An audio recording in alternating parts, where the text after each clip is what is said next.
Well, joining me on Culture Wars is Rowan Dean, editor of The Spectator Australia and host of Outsiders on Sky News every Sunday at 9 a.m. Rowan, has Black Lives Matter made life for blacks better or more unsafe?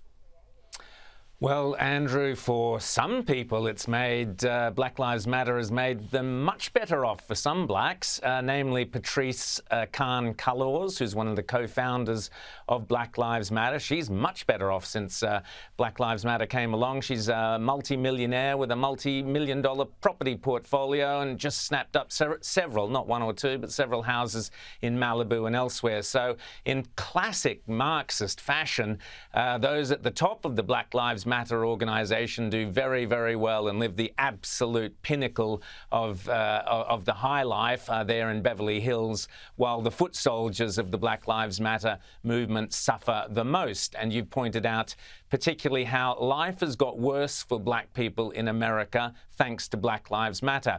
And the reason for that is the defunding the police movement has, of course, made black people and all people unsafer. You have fewer police, sure. You might have not have the occasional tragedy such as we saw with George Floyd, but you also will have crime going through the roof, which it has done in all these Democrat cities and strongholds. But you've also got the small business people, the black small business people of America who've done so appallingly out of Black Lives Matter.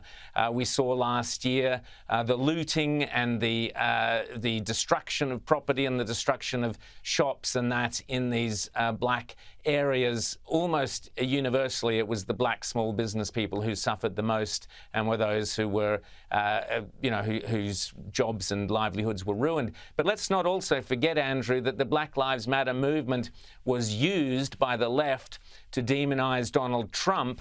And I would argue, and I'm sure the stats will bear this out in the coming years, that all blacks in America have suffered by losing Donald Trump as president, because we saw, for example, black unemployment was its lowest ever under Donald Trump, and we saw a jobs boom for those blacks who had previously missed out.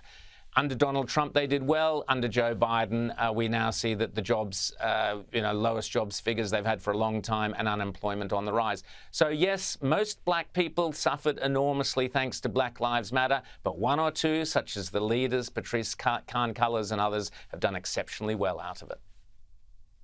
I'm reminded of the phrase, 4 legs bad, 2 legs good. I wonder where I got that from.